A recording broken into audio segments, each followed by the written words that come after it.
कैसे हैं आप सब। आशा करती हूँ कि ठीक होंगे। चलिए दोस्तों, आगे का हम बचा हुआ पेपर कर लेते हैं। और हमने कल कर लिए थे ये 70 क्वेश्चन कर लिए थे। आज हम करते हैं 71 क्वेश्चन। तो चलो आगे करते हैं हम। ये है 71 नंबर के सूची 1 के साथ सूची 2 का मिलान कीजिए। लाला मदन सिंह, रामकिशन बाबू, मंगल सिंह, मंगल और जुबेर। इसमें आ जाएगा लाला मदन मोहन का आ जाएगा इसका परीक्षा गुरु से, रामकिशन बाबू, मंगल। अगर इसका भी देखते हैं तो हम इसका ऑप्शन हो जाएगा हमारा। अगर लाला मदन मोहन को परीक्षा गुरु से मिलाते हैं तो ए का चौथा हमारा तीसरा ऑप्शन में आ जाएगा। इसका हो जाएगा तीसरा ऑप्शन। चलिए दोस्तों, अब हम इसका मिलान कर लेते हैं। तो इसका हो जाएगा हमारा लाला मदन मोहन का परीक्षा गुरु, और फिर इसका हो जाएगा बी का पहला, रामकिशन बाबू का मैला आंचल, मंगल हो जाएगा गोदान से, और जुबेर हो जाएगा जूठा सच से। ये ऑप्शन हमारे हो जाएंगे। आगे का क्वेश्चन है लहना सिंह, पीर बख्श, लतीका, श्यामनाथ। लहना सिंह का हमें पता है कि कौन सा पात्र किसका है। लहना सिंह का सबको पता होता है कि उसने कहा का पात्र है। पीर बख्श हो जाएगा पर्दा से, और लतिका हो जाएगी परिंदे से, श्यामनाथ हो जाएगा चीफ की दावत से। तो अगर एक का भी हमें पता है तो हमारा क्वेश्चन हो जाएगा, क्वेश्चन का ऑप्शन हो जाएगा ए का चौथा। तो ए का चौथा हमारा है चौथा ऑप्शन, ये वाला ऑप्शन हो जाएगा। आगे क्वेश्चन है सूची 1 के साथ सूची 2 का मिलान कीजिए। कुछ पते कुछ चिट्ठियाँ, आत्मा की आंखें, चुका भी नहीं हूँ मैं, और कुकर मुद्दा। कुछ पते कुछ चिट्ठियाँ का हमें पता है कि किसकी है, शमशेर बहादुर सिंह की है। तो ये हमारा ऑप्शन हो जाएगा शमशेर बहादुर सिंह। आत्मा की आंखें हैं दिनकर की, चुका भी नहीं हूँ मैं इतना तो रघुवीर साई का हो जाएगा। कुकर मुत्ता का हो जाएगा निराला की है, ये पता भी है इसका। तो ये हमारा ऑप्शन हो जाएगा। कुछ पते की चुटचुड़ियाँ तो मिलान करेंगे तीसरा, तो हमारा ऑप्शन नंबर क्या हो जाएगा, तीसरा ऑप्शन हो जाएगा इसका, ये वाला हो जाएगा। चलिए दोस्तों आगे करते हैं। क्वेश्चन नंबर है 74। कीरे की कीर क्या प्रिय, आज किन पिंजर खोल दो, बीती बिहावरी जागरी। तो हमें बीती बिहावरी जागरी का पता है कि ये जागरण गीत है। तो हमारा ये ऑप्शन हो जाएगा इसका जागरण गीत। ये जो जमुना किसी कछार पद फटे बिवाई के उधार, इस धारा साही जग का कर्म, शाश्वत इस जीवन का नियम। इससे हमें इस लाइन से ही पता चल रहा है कि ये दार्शनिकता का बोध करा रहा है हमारा डी वाला तीसरा। तो बाकी बच जाइए कीर का प्रिय आज खोल दो, सामाजिक वाला सामाजिक विसंगति, और ये जो जमुना के जब ये हो जाएगा हमारा सामाजिक विसंगति से। तो इसका ऑप्शन हो जाएगा हमारा, अगर हम बी का ऑप्शन देखते हैं जागरण गीत पहला, तो फिर हमारा एक दोनों में है। तो और ये वाला डी वाला तीसरे से मिलाते हैं दार्शनिकता वाला, तो हमारा हो जाएगा डी का तीसरा चौथा ऑप्शन। अगर हमें एक भी इसमें से ऑप्शन पता है तो हमारा क्या हो जाएगा, क्वेश्चन ठीक हो सकता है। तो हमारा डी का क्या हो जाएगा, तीसरा, ये वाला ऑप्शन हो जाएगा चौथा। ठीक है, आगे है 75 नंबर क्वेश्चन है ओष्टे। ये भी मैच करना, ये क्वेश्चन एक बनता पक्का है, क्योंकि ये तो हम उच्चारण स्थान खुद से भी अगर हम यूज करके देखते हैं, ये अक्सर बोल के देखते हैं तो हमें पता लग जाता है। ओष्टस्य हो जाएगा पै, दंत्य हो जाएगा तय, तो और कंठ हो जाएगा चय, तालव्य ग हो जाएगा। तो हमें इसे एक से ही पता बन रहा है इसका। तो हमारा ऑप्शन हो जाएगा इसका ओष्टस्य से पै का। तो ए का दूसरा तो हमारा है कि ये वाला ऑप्शन। ए का दूसरा ओष्टय पै हो जाएगा, बी का तीसरा दंत्य का तय हो जाएगा, कंठे का हो जाएगा ग, और तालव्य हो जाएगा च। ठीक है, आगे चलते हैं। आगे वाला ये क्वेश्चन तो हमारा देखते ही या उच्चारण करके भी हम ठीक कर सकते हैं। प्रकाशन वर्ग के अनुसार निम्नलिखित नाटकों का सही अनुक्रम है। हानुस, लहरों के राज, आषाढ़ का एक दिन, आद्य अधूरे। दोस्तों इसके लिए हमें रचनाओं के क्रम भी याद करने पड़ेगा, उनकी डेट की ध्यान रखनी पड़ेगी कि क्या किस किस की कौन से क्रम में ये आते हैं। हानुस का है इसकी डेट हो जाएगी अनुष्का 1977 की। लहरों के राज हंस है 1963 का। आषाढ़ का दिन है 1958 का। आधे अधूरे 69 का। अगर हम इसका मैच इट करते हैं तो सबसे पहले आ जाएगा आषाढ़ का एक दिन 58 का। उसके बाद में आ जाएगा आषाढ़ का दिन 58 का है। फिर उसके बाद में लहरों के राज 63 का हो जाएगा। आधे अधूरे 69 का। हानुस 1977 का। ये है आधे अधूरे 1969 का। ये 1958 का है। और लहरों की राज 63 का है। और ये है 77 का। तो अगर हमें इसी तरह से अच्छी तरह से इसकी डेट ध्यान करनी पड़ेगी, तभी हम इसका ऐसा अनुक्रम सही लगा सकते हैं। अगर एक का हमें पता है तो भी हम इसमें कन्फ्यूजन में रह सकते हैं कि हमारा कौन सा किस डेट को आगे आएगा और कौन सा पीछे आएगा। तो ये हमारा जैसे सी ऑप्शन वाला पहला हो जाएगा। तीसरा ऑप्शन हो जाएगा CBDA। दोस्तों आगे है प्रकाशन वर्ष के अनुसार जयशंकर प्रसाद की कहानियों का सही अनुक्रम। जयशंकर प्रसाद की है और प्रेमचंद की है। ये 2-4 राइटर तो ऐसे हैं जिनकी हमेशा ज़रूर पूछते हैं। तो इनकी तो हमें हमारे ध्यान में ज़रूर होनी चाहिए कि इनकी कौन सी है और किस डेट को आती है, किसके क्रम के अनुसार आती है। इनकी ये कहानी संग्रह है। तो इसका हमें सबसे पहले पता है कि जयशंकर प्रसाद का की ग्राम कहानी है वो इनकी सबसे पहले आती है 1911 की। 1911 की आती है। इंद्रजाल है 1936 के। आकाशदीप 28 की है। तो इसी तरह से हमें भी पता होना चाहिए। गुदरसाई है वो इनके नई लगाई इन्होंने। तो अगर हमें 11C वाला ऑप्शन पता है, ग्राम है जयशंकर प्रसाद की, वो हमें पता है कि इनकी पहली है, तो हम इसको आसानी से लगा सकते हैं। C वाला ऑप्शन एक में ही है पहला। तो ये हमारा ऑप्शन हो जाएगा CDBA।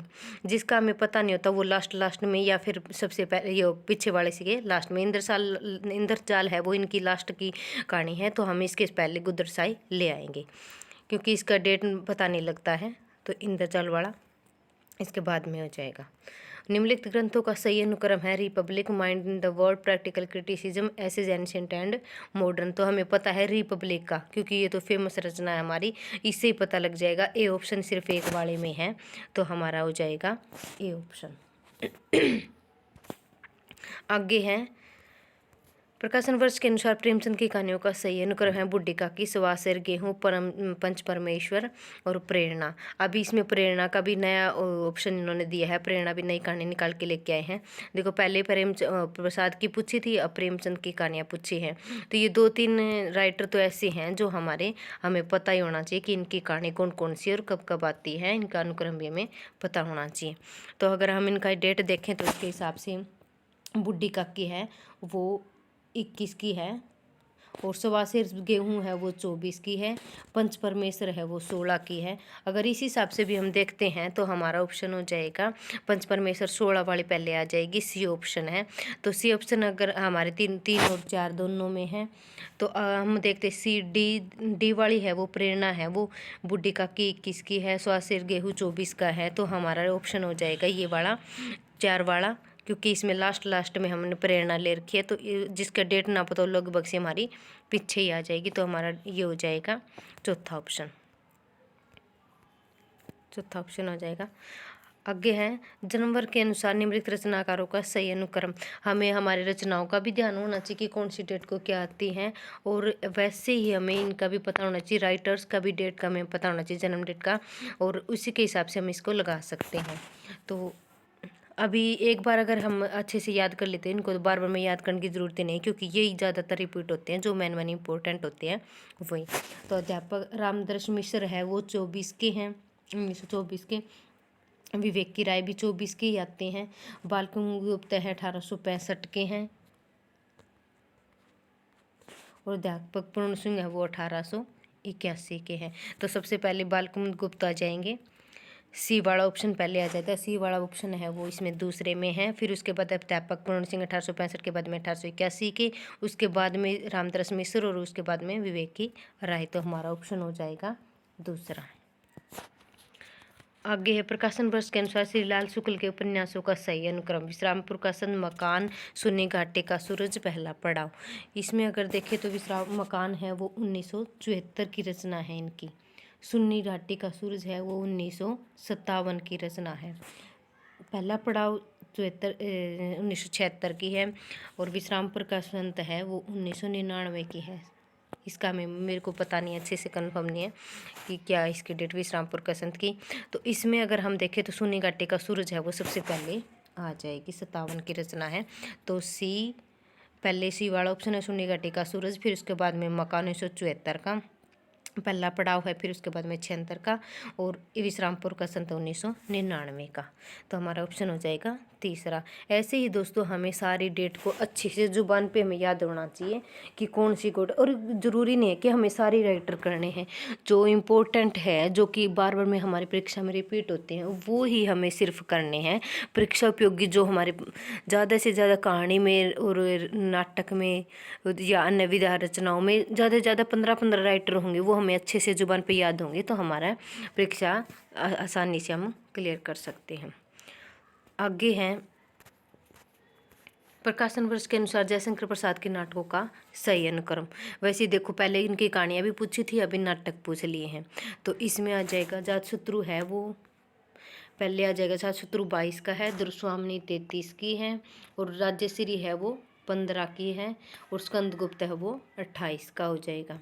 तो सबसे पहले कौन सा आ जाएगा? राज्यश्री 15 का। सी वाला ऑप्शन 1 में ही है। अगर हमें कन्फर्म अच्छे से पता है कि ये वाले नाटक है इनका ये इतने डेट का है, तो हम एक बार देखते ही इसको पता लग जा सकते हैं कि ये ऑप्शन इसका होगा। तो इसका ऑप्शन हो जाएगा चौथा। प्रकाशन वर्ष के अनुसार कृष्णा सोबती के उपन्यासों का सही अनुक्रम। अभी से कृष्णा सोबती के जो हमारे उपन्यासकारों में जो महिला उपन्यासकार हैं वो बहुत इंपॉर्टेंट हैं। उनमें से कम हमारे 5-6 जो हैं जो इम्पोर्टेंट, कृष्णा सोबती है, मन्नू भंडारी है, उसी तरह से हमारे ऐसे ही कुछ एक हैं जो इम्पोर्टेंट, वो हमें अच्छे से याद करने। उनकी रचना बार बार में रिपीट होती हैं, तो वो हमें याद करनी है। समय सरगम है वो हमें है 2000 की इनकी मिलती है, 2000 डेट की है। मित्रों मरजानी है 1967 का है। ये लड़की है वो 91 की है, और सूरजमुखी 72 की, सूरजमुखी अंधेरी की है वो 72 की है, 1972 की। तो इसमें सबसे पहले आ जाएगा 1967 वाली, बी ऑप्शन वाला हो जाएगा। बी ऑप्शन दोनों में है। उसके बाद में अगर 67 के बाद में देखें तो 72 वाली है सूरजमुखी अंधेरे की। तो हमारा ऑप्शन हो जाएगा चौथा। जन्म काल के अनुसार कवियों का सही अनुक्रम है, ये वाला क्वेश्चन है हमारा आदिकाल से लिया है। आदिकाल में तो 1-2 क्वेश्चन ऐसे बनते हैं जो हमारे बनते वही बनते कि सबसे पहला कवि वो या तो आदि कवि पूछा जाता है सबसे पहले, या फिर इनका रचनाओं का इनका पूछ लेते हैं कि इनकी रचना पूछ लेते हैं, या फिर इनकी वो पूछ लेते हैं कि इनका जो पर्यावरण था उसके बारे में पूछ लेते हैं कि राष्ट्रीय तौर पर काम किया था या नहीं किया था। वैसे ही इनका भी है, जो हमारे राइटर हैं इनका भी पूछ लेते हैं कि कौन सा सबसे पहले आएगा। तो इसमें हो जाएगा स्वयंभू आ जाएंगे सबसे पहले, या तो सरप्पा होता है फिर उसके बाद में स्वयंभू है। और अगर हमें ये भी पता है कि इसके लास्ट में कौन सा आएगा, तो भी हमारा ऑप्शन मिलता है। सी वाला ऑप्शन हेमचंद्र है वो सबसे लास्ट में होता है, तो लास्ट में सिर्फ एक में ही है ये वाला, दूसरा वाला। तो हमारा ये वाला ऑप्शन देखते ही बन सकता है। अगर हमें ये भी पता है कि बी वाला स्वयंभू है जो सबसे पहले है सरप्पा के बाद में, तो हमारा ये जो पुष्पदंत है वो 10वीं के हैं, हेमचंद्र है वो 14वीं के हैं, शंभू है वो सबसे पहले के आ जाएंगे, सरप्पा भी इससे पहले के हैं, लुईपा इनके बीच के हैं। तो हमारा ऑप्शन हो जाएगा दूसरा। आगे है काव्य ग्रंथों का सही अनुक्रम है उदिता, चांद का मुंह टेढ़ा है, चिंता है, संसद से सड़क तक। तो ये वाला दोस्तों हमारा क्या है, इन्होंने बीच बीच में से उठाए हैं सारे, कौन से की अलग अलग राइटर के उठाई है रचनाएं। उदिता है वो 1980 की रचना है, 1980 की रचना है। चांद का मुंह टेढ़ा है वो 64 की रचना है। चिंता है वो आगे की है, 42 की है। संसद से सड़क है वो धूमिल की है, और वो है 72 की। अगर उसके हिसाब से देखें तो सी वाला ऑप्शन हमारा क्या हो जाएगा, पहले आ जाएगा, और सी वाला ऑप्शन है सिर्फ एक ऑप्शन में ही है हमारा चौथा।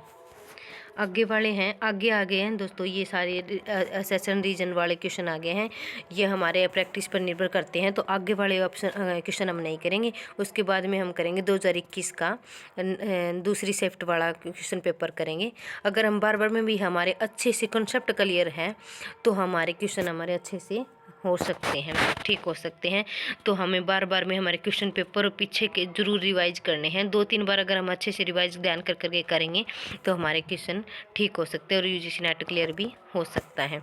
अगर दोस्तों हमारी वीडियो पसंद आ रही हो तो लाइक, सब्सक्राइब और शेयर ज़रूर करें। थैंक यू, धन्यवाद।